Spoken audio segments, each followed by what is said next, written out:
Trump gets what he wants in Florida, campaign-level adulation. Melbourne, Florida, CNN President Donald Trump, after a month of arduous and, at times, turbulent governing, got what he came for Saturday during a dusk rally here, campaign-level adulation.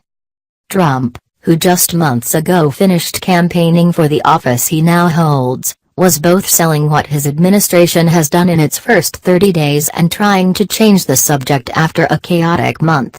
The president was forced to fire his national security advisor, struggled to roll out his travel ban and strained to explain a growing story about how members of his 2016 campaign made repeated contact with Russian individuals known to U.S. intelligence.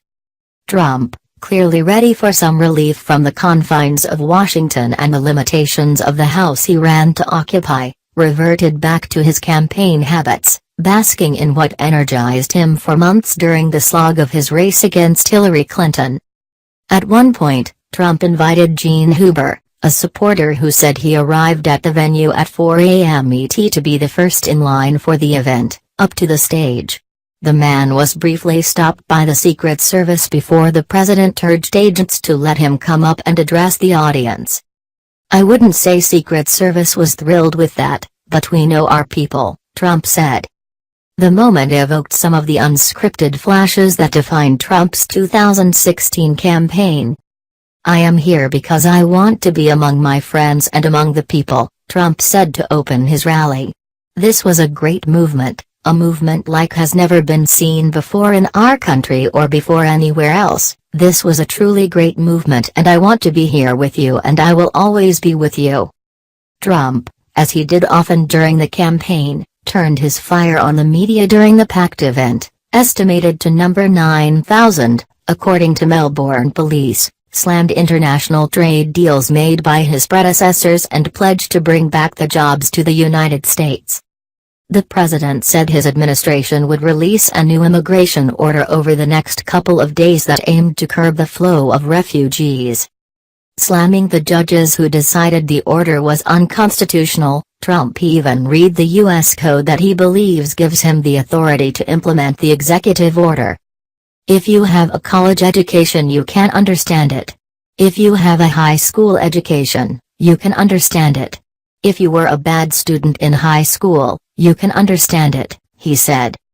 But Saturday's rally was different. Trump pulled up in Air Force One, not his private plane, stepping off the plane with First Lady Melania Trump as his crowd roared and the speakers blared a theme song from the 1997 Harrison Ford movie Air Force One. "When the media lies to the people, I will never let them get away with it.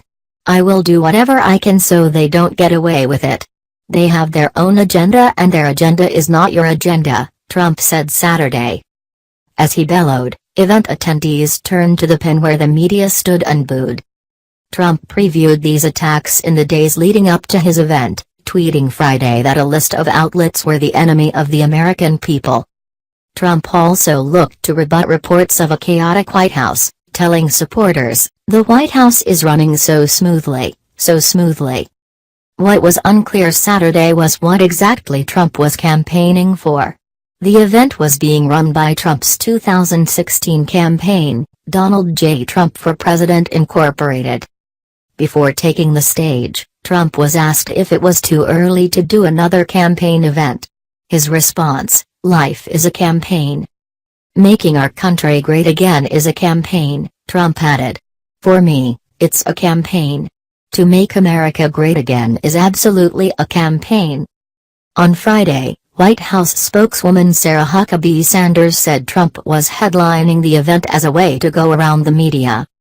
"People in this circle don't always do the best job delivering his message, because nobody does it better than he does," Sanders said about the media. "So he can do that very easily by taking the stage and talking directly to the people of America, addressing their concerns and being able to properly express exactly what he's doing and what his administration has done over the last month," Sanders said on Air Force One as the plane headed south to Florida. Trump's presidential campaign was defined by raucous events where he would deliver hour-long stem winders, responding directly to the chants of the crowd and seemingly plugging into the energy that his supporters were throwing his way. Former campaign aides said before that they were not surprised Trump was getting back on the road so early in his first term, in part because it was what fueled him for months on the campaign trail. Michael Maputo, a former senior advisor to Trump's campaign, said he expects this sort of campaign-style event will be the first of many. He grew very familiar with the rally concept and I expect him to return to where he is comfortable when he needs to recharge, Maputo said.